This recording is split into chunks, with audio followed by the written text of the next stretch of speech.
നമസ്കാരം, പാലക്കാടൻ ചാനലിലേക്ക് ഒരിക്കൽ കൂട്ടി സ്വാഗതം.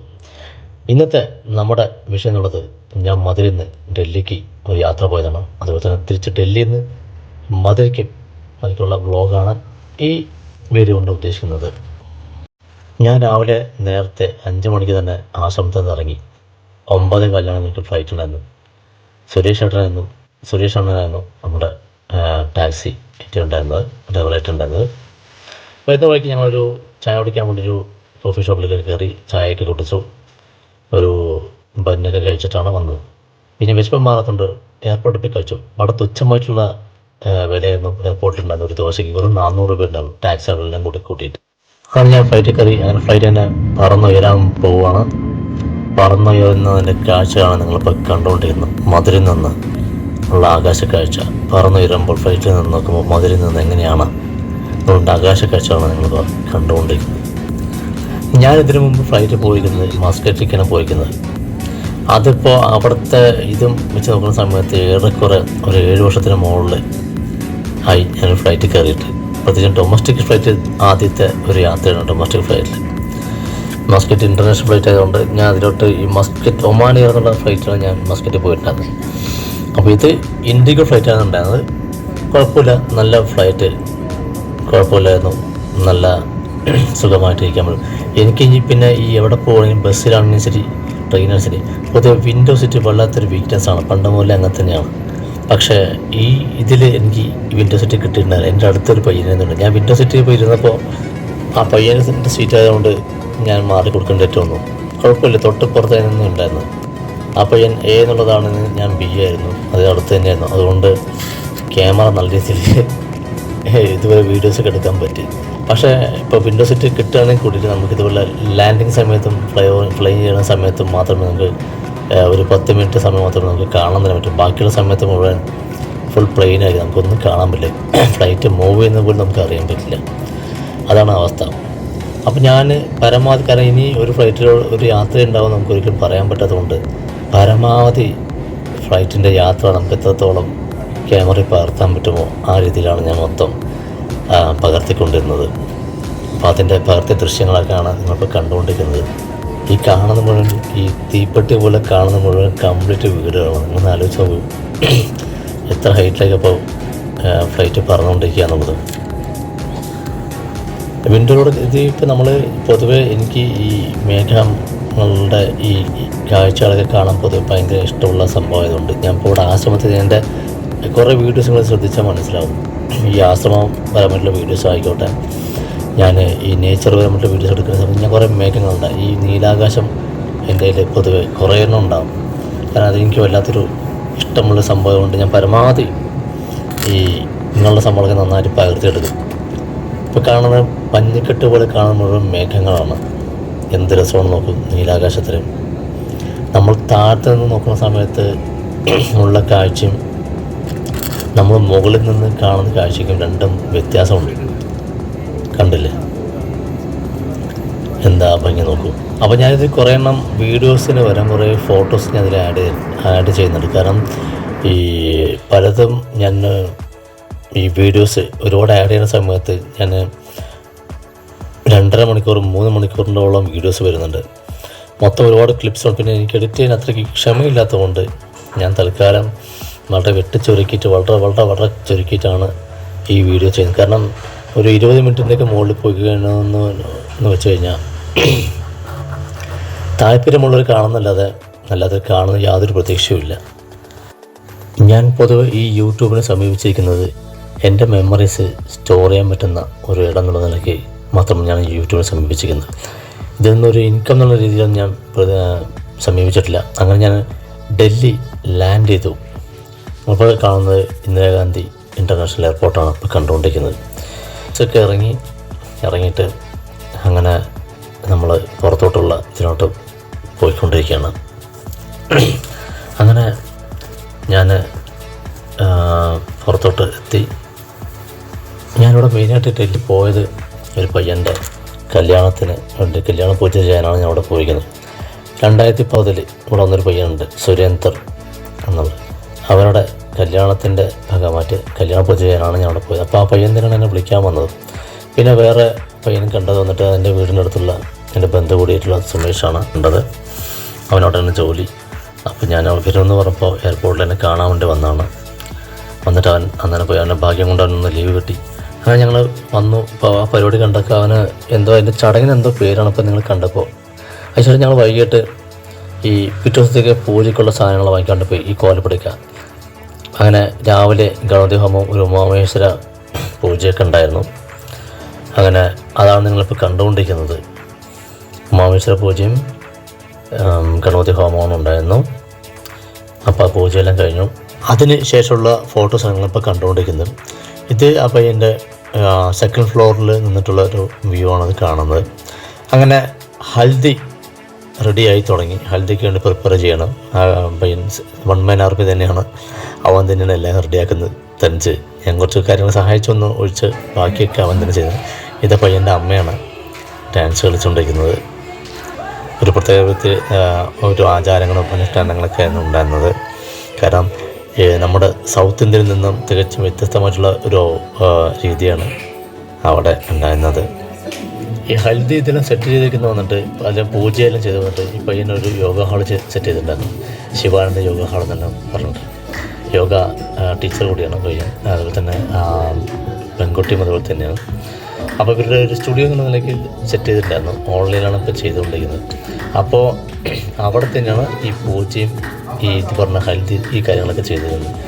അപ്പോൾ ഇവൻ്റെ അടുത്ത റിലേറ്റീവ്സ് മാത്രമേ ഉണ്ടാവുള്ളൂ. വീട്ടിലുള്ള ആൾക്കാരും പിന്നെ വേറൊരു അടുത്ത ഒരു ഫ്രണ്ടും മാത്രമാണ് ഈ ഹെൽത്തിക്കൊക്കെ ഉണ്ടായിരുന്നത്. നമ്മുടെ നാട്ടിലത്തെ പോലെ ഒരു ജാതിക്കുള്ള ആൾക്കാരൊന്നും അവിടെ ഉണ്ടായിരുന്നില്ല പരിപാടിക്ക്. പിന്നെ ഈ പെൺകുട്ടി അലീന, അവരെക്കുറിച്ച് പറയണമെന്ന് വെച്ച് കഴിഞ്ഞാൽ നമ്മുടെ ഇന്ത്യൻ ട്രഡീഷനോട് അല്ലെങ്കിൽ ഇന്ത്യൻ സ്പിരിറ്റ്സോട് വളരെയേറെ താല്പര്യമുള്ള ഒരു പെൺകുട്ടിയായിരുന്നു ഇത്.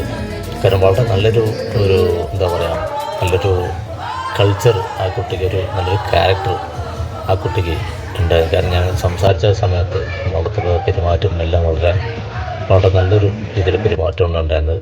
നമ്മുടെ ഇന്ത്യൻ തനിമ അല്ലെങ്കിൽ നമ്മുടെ ട്രഡീഷൻ ഇതിനോട് 100% നീതി പുലർത്തുന്ന രീതിയിൽ തന്നെയാണ് ആ കുട്ടിയുടെ ഇതെല്ലാം ഉണ്ടായിരുന്നത്. അങ്ങനെ ഞങ്ങൾ രാത്രി ആ കുട്ടിക്ക് ഉള്ള ജ്വൽസ് എടുക്കാൻ വിട്ടുപോയിട്ടുണ്ടായിരുന്നു. ഇത് പറഞ്ഞു വെച്ചത് അതെടുക്കാൻ വേണ്ടി പോവാണ്. 1.5 മണിക്കൂർ യാത്രയുണ്ടായിരുന്നു അവൻ്റെ വീട്ടിൽ നിന്ന്. അതും ഈ പയ്യൻ തന്നെയാണ് കല്യാണത്തിന് തലേദിവസമാണെന്ന് ഓർക്കണം. 9 മണിക്ക് ശേഷം ഞങ്ങൾ പോയിക്കൊണ്ടിരിക്കുന്നത്. അത് കല്യാണ ദിവസം രാവിലെയായി.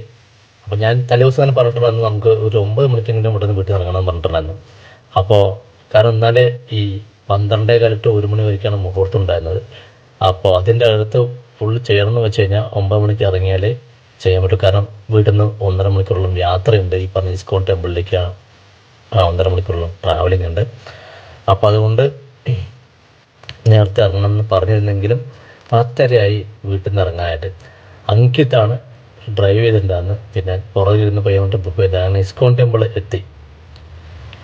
നമ്മൾ ഇസ്കോൺ ടെമ്പിൾ എത്തുന്നതിന് മുമ്പ് തന്നെ ആ ബ്രിഡ്ജിൻ്റെ താഴെ സകല തൂണുകളും കൃഷ്ണൻ്റെയും രാധൻ്റെയും സർവ്വം കൃഷ്ണമയമായിട്ടുള്ള ചിത്രങ്ങൾ കൊണ്ടാണ് ആ തൂണുകൾ കംപ്ലീറ്റ് അലങ്കരിച്ചിരിക്കുന്നത്. അങ്ങനെ താഴെ കാണുന്നത് ഇസ്കോൺ ടെമ്പിൾ. അന്ന് അവിടെ വേറൊരു വിവാഹം കൂടി അവിടെ നടക്കുന്നുണ്ടായിരുന്നു.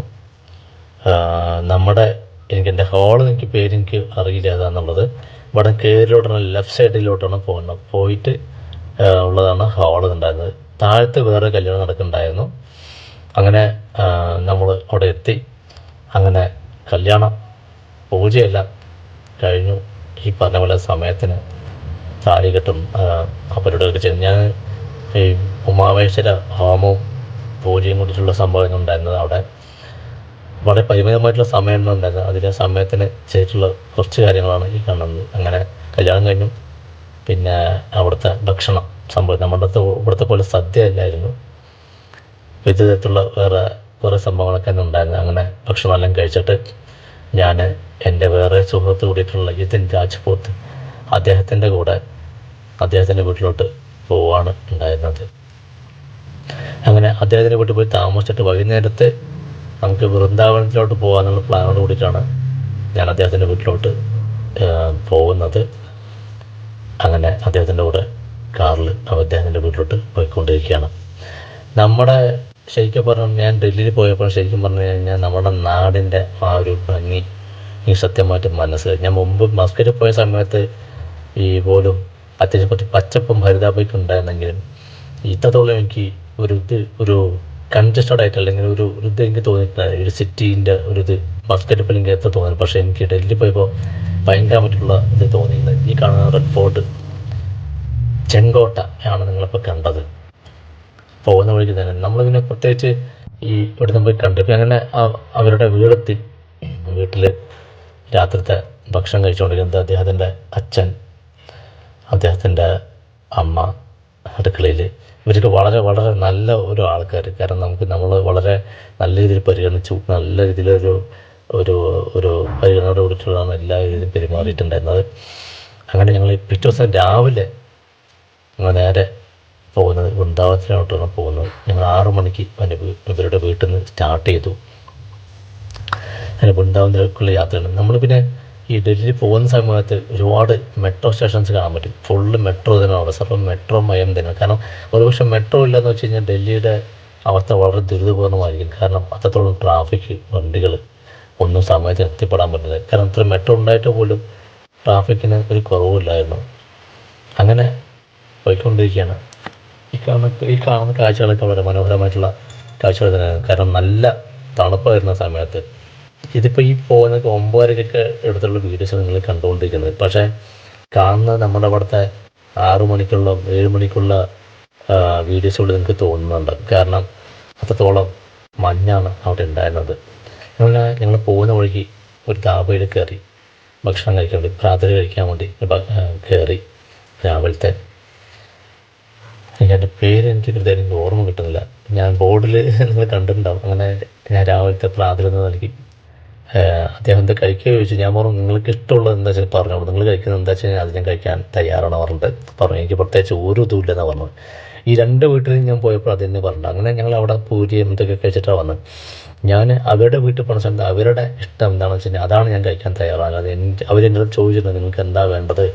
2 വീട്ടിലും പോയപ്പോഴും ചോദിച്ചത് എന്താണ് വേണ്ടത്, എന്താണ് ചെയ്യേണ്ടത് എന്നൊക്കെ ചോദിച്ചിട്ടുണ്ടായിരുന്നു. ഞാൻ പറഞ്ഞു നിങ്ങൾക്ക് ഇഷ്ടമുള്ളത് നിങ്ങൾ എന്താ കഴിക്കുക അവിടെ, അത് തന്നാൽ മതി, എനിക്കായിട്ട് സ്പെഷ്യലായിട്ടുള്ള ഒന്നും എനിക്ക് വേണ്ടെന്നാണ് ഞാൻ പറഞ്ഞിട്ടുണ്ടായിരുന്നു. അപ്പം അങ്ങനെ രാവിലത്തെ ഭക്ഷണമെല്ലാം കഴിച്ചു. ഏകദേശം വൃന്ദാവനം എത്തിയിരിക്കുന്നു. ഞാൻ കുറച്ച് വളരെ എക്സൈറ്റഡ് ആയിരുന്നു. വൃന്ദാവനം എന്ന് പറയുമ്പോൾ നമ്മുടെ ഭാരതത്തിൽ ശ്രീകൃഷ്ണൻ അദ്ദേഹം ഈ പ്രേമസല്ലാപത്തേക്ക് ഏർപ്പെട്ടൊരു സ്ഥലം എന്നൊക്കെ നിലയ്ക്ക് എനിക്ക് ആ ഒരു ഇതൊക്കെ കൊടുത്ത് ഞാൻ പോയിട്ടുണ്ട്. പക്ഷേ നമ്മൾ കണ്ടില്ല, നമ്മുടെ നാട്ടിൽ കാണുന്ന അമ്പലങ്ങൾ പോലെയല്ല അവിടുത്തെ അമ്പലങ്ങൾ, വളരെ വ്യത്യസ്തമാണ്. വൃന്ദാവനത്തിലെ പ്രമുഖ ക്ഷേത്രമായ ബാങ്കി ബിഹാരി ക്ഷേത്രമാണ് നമ്മളിപ്പോൾ കണ്ടുകൊണ്ടിരിക്കുന്നത്. ഞങ്ങൾ പോയ ദിവസം വസന്ത പഞ്ചമി ആയതുകൊണ്ട് നല്ല തിരക്കായിരുന്നു ഈ ക്ഷേത്രത്തിലുണ്ടായിരുന്നത്. ഭയങ്കര തിരക്കായിരുന്നു. പൊതുവെ നമ്മുടെ കേരളത്തിലെയും തന്നെ തമിഴ്നാട്ടിലെ പോലെ ക്ഷേത്രങ്ങളെ പോലെ തന്നെ അത്യാവശ്യം നല്ല രീതിയിൽ തിരക്കുണ്ടായിരുന്നു ബാങ്കി ബിഹാരി ടെമ്പിൾ എന്നുള്ളതിലേക്ക്. പിന്നെ ഈ പറഞ്ഞ ക്ഷേത്രത്തിലേക്ക് പോകുന്ന വഴികളൊക്കെ ഈ നമ്മുടെ മധുര ക്ഷേത്രങ്ങളിലേക്ക് പോകുന്ന അതേപോലെ തന്നെയാണ് ഏകദേശം ഉണ്ടായിരുന്നത്. ഇതിപ്പോൾ കാണുന്നത് നിങ്ങളിപ്പോൾ രാധാവല്ലഭ ക്ഷേത്രമാണ്. ഇനിയിപ്പോൾ അടുത്ത് ഞങ്ങൾ പോയ ക്ഷേത്രം എന്നുള്ളത് അവിടെ ഇതുപോലെ തന്നെ അത്യാവശ്യം നല്ല രീതിയിൽ തിരക്കായി ഞങ്ങൾ പോയ സമയത്ത്. പിന്നെ ദർശനമൊക്കെ പിന്നെ നല്ല രീതിയിൽ ദർശനം തന്നെ ഞങ്ങൾക്ക് കിട്ടി, കാണാൻ പറ്റി. പിന്നെ ഞങ്ങൾ ഇവിടുത്തെ ഒരു സ്വീറ്റ്സ് ബോക്സ് കൊണ്ടുപോയിട്ടുണ്ടായിരുന്നു. കൊണ്ടുപോയി നമ്മുടെ ഇവിടുത്തെ പോലെ തന്നെയാണ് 200 രൂപ എന്ന് വെച്ചാൽ ഭഗവാന്റെ അടുത്ത് നിന്ന് തൊഴാം, 500 രൂപ എന്ന് വെച്ചാൽ ഭഗവാന്റെ അടുത്ത് നിന്ന് തൊഴാം. അങ്ങനെയൊക്കെ ഒരു ഓഫർ അവിടെ ഉണ്ടായിരുന്നു. അപ്പോൾ ഞങ്ങൾ പൈസ കൊടുത്തിട്ട് അതിനോട് പോയി നിൽക്കേണ്ട എനിക്ക് വലിയ താല്പര്യമില്ലാത്തതുകൊണ്ട് ഞാൻ അതിന് കൊടുക്കാൻ നിന്നില്ല. അവരും അതുപോലെ കൊടുത്തുന്നില്ല. പക്ഷെ ഞങ്ങളുടെ ഒരു സ്വീറ്റ് ബോക്സ് ഉണ്ട്, അത് അവിടെ വെച്ചിട്ട് തരാൻ വേണ്ടി പറഞ്ഞ സമയത്ത് അതിന് 100 രൂപ തന്നു വെച്ചാൽ മതി എന്ന് പറഞ്ഞാൽ സ്വീറ്റ് ബോക്സ് വാങ്ങിച്ചിട്ട് ഒരു ലഡ്ഡു കൊടുത്തിട്ട് അവിടേക്ക് ഒരു ഏറ് കൊടുത്തു അങ്ങോട്ട്. അപ്പം അതുകൊണ്ട് അവിടെ നിന്ന് ഒരാൾ ഒന്ന് എറിഞ്ഞു 100 രൂപ നമ്മൾ എറിയാനാണ് ആ 100 രൂപ കൊടുത്തത്.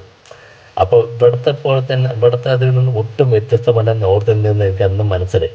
കാരണം എനിക്ക് പൊതുവെ ഇങ്ങനെയുള്ള ഈ ഒരു അമ്പലത്തിൽ ക്ഷേത്രത്തിൽ പോയിട്ട് പൈസ വാങ്ങിച്ചിട്ട് നിങ്ങൾക്ക് ഭഗവാനെ കാണിച്ചില്ല എന്നെല്ലാം പറയുന്നത് എനിക്ക് യാതൊരു യോജിപ്പുമില്ല. അത് ഞാൻ എല്ലാ കാര്യത്തിലും എതിർക്കുന്ന സംഭവം തന്നെയാണ്. ഭഗവാന് പൈസ എന്ന് വെച്ചാൽ ഭഗവാന്റെ അടുത്ത് നിന്ന് തൊഴാം, അതൊന്നും എനിക്ക് വലിയ യോജിപ്പില്ല. അങ്ങനെ ഞങ്ങൾ അടുത്ത് പോയ ക്ഷേത്രം ഒരു കാളിയമർദ്ദനം ചെയ്ത ക്ഷേത്രം എന്ന നിലയ്ക്കാണ് ഞങ്ങൾ തിരഞ്ഞിട്ടാണ് ഞങ്ങൾ പോയത്. പക്ഷേ ഞങ്ങൾ അവസാനം എത്തിപ്പെട്ടത് എന്ന് വെച്ച് കഴിഞ്ഞാൽ കാളിയെ മർദ്ദനം ചെയ്തിട്ട് കാളിയനെ ശ്രീകൃഷ്ണൻ പറഞ്ഞു വിടുമല്ലോ. അപ്പോൾ പറഞ്ഞു വിടുന്ന സമയത്ത് ശ്രീകൃഷ്ണൻ പറഞ്ഞിട്ടുണ്ടെന്ന് തിരിഞ്ഞു നോക്കാതെ പോകണം. തിരിഞ്ഞു നോക്കിയെന്ന് വെച്ച് കഴിഞ്ഞാൽ നീ ശരിയായിട്ട് പോകുന്നു കാളിയനോട് പറഞ്ഞിട്ടുണ്ടായിരുന്നു അത്ര. അങ്ങനെ കാളിയൻ വരുന്ന വഴിക്ക് തിരിഞ്ഞു നോക്കിയ ഒരു സ്ഥലമാണ് ഈ കാണുന്ന സ്ഥലം എന്നുള്ളത്. ഇവിടെ വെച്ച് കാളിയൻ കല്ലായി മാറിയെന്നാണ് പറയുന്നത്. ഈ കാണുന്ന ശിലയ്ക്ക് ഈ 5500 വർഷം പഴക്കമുണ്ടെന്നാണ് ഇതിന് പറയുന്നത്. കാരണം മുഗളന്മാർ വന്നിട്ട് അതിൻ്റെ ഫണവും ഒക്കെ തല്ലി ഉടച്ചിട്ടുണ്ട്. പക്ഷേ ഈ കല്ലിന് 5500 വർഷം പഴക്കമുണ്ടെന്നാണ് ഇവർ പറയുന്നത്. മാത്രമല്ല ഇതിൻ്റെ ബാക്കി ഭാഗം എന്നുള്ളത് വൃന്ദാവനം വരയ്ക്ക് നീണ്ടു പോയിട്ടുണ്ടെന്നാണ് പറയുന്നത്. ബ്രിട്ടീഷുകാർ ഇതിനെ ഇളക്കാൻ നോക്കിയിട്ട് പറ്റത്തുണ്ടോ, അവർ ഷൂട്ട് ചെയ്തൊന്നും ഇതിൽ നിന്ന് രക്തം വന്നു എന്നൊക്കെയാണ് പറയുന്നത്.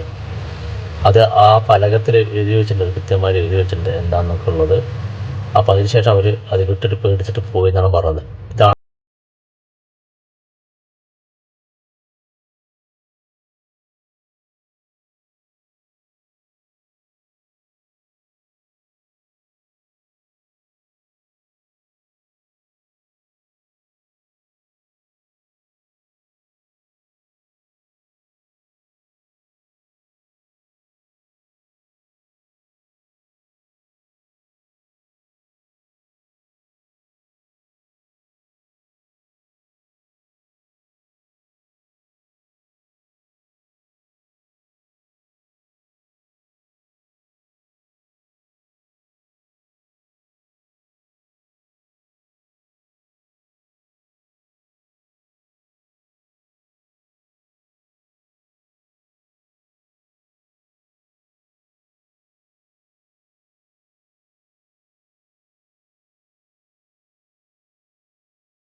എന്നെ സംബന്ധിച്ചിടത്തോളം ഞാൻ എവിടെ പോയാലും ഇപ്പോൾ ഇനി പോകാൻ ഒരു പക്ഷേ ചാൻസ് കുറവാണ് സ്ഥലത്ത് പോവുകയാണെങ്കിൽ. അതല്ലാതെയുള്ള സ്ഥലത്ത് പോവുകയാണെങ്കിൽ കൂടിയിട്ട് പൊതുവെ കുറേ ഫോട്ടോസും ഞാൻ എടുക്കാറുണ്ട്, അതുപോലെ തന്നെ വീഡിയോസും ഞാൻ എടുക്കാറുണ്ട്. കാരണം ഇനി നമുക്ക് അവിടെ പോകാൻ പറ്റുന്ന യാതൊരു ഉറപ്പും ഉണ്ടാവില്ല. അത് മാത്രമല്ല ഈ എടുക്കുന്നത് മുഴുവൻ എന്നെ സംബന്ധിച്ചിടത്തോളം ഓർമ്മകളായതുകൊണ്ട്, മെമ്മറീസ് ആയതുകൊണ്ട് എനിക്കെന്ന് മനസ്സിൽ സൂക്ഷിക്കാൻ വേണ്ടിയിട്ടാണ് ഈ പിക്ചർ രൂപത്തിൽ അല്ലെങ്കിൽ ഈ മോഷൻ വീഡിയോ രൂപത്തിൽ ഞാൻ എടുത്ത് വയ്ക്കുന്നത് അതിനു വേണ്ടിയിട്ടാണ്. കാരണം എനിക്കെപ്പോഴും ഞാൻ ഓർമ്മകൾ ഇഷ്ടപ്പെടുന്ന ഒരു വ്യക്തിയാണ്. പേഴ്സണലി മെമ്മറീസ് വളരെ ഇഷ്ടപ്പെടുന്ന ആളായതുകൊണ്ട് ഞാൻ എവിടെ പോയാലും ഫോട്ടോസ് എടുക്കാറുണ്ട്. അവിടെയുള്ള ആളുകളെ മറ്റുള്ള ഫോട്ടോസെല്ലാം എടുക്കാറുണ്ട്. അങ്ങനെ ഫ്ലൈറ്റ് ലാൻഡ് ചെയ്തു. ഓക്കെ, ലാൻഡ് ചെയ്തതിൻ്റെ ദൃശ്യങ്ങളാണ് നിങ്ങളിപ്പോൾ കണ്ടുകൊണ്ടിരുന്നത്. അങ്ങനെ ഫ്ലൈറ്റ് തമിഴ്നാട് എത്തി. ഓക്കെ, ഡൽഹിയിൽ നിന്നിട്ട് തമിഴ്നാട് എത്തി. ഞാനിപ്പോൾ വന്ന സമയത്ത് എനിക്കിതിലും വിൻഡോ സീറ്റെല്ലാം കിട്ടിയത്.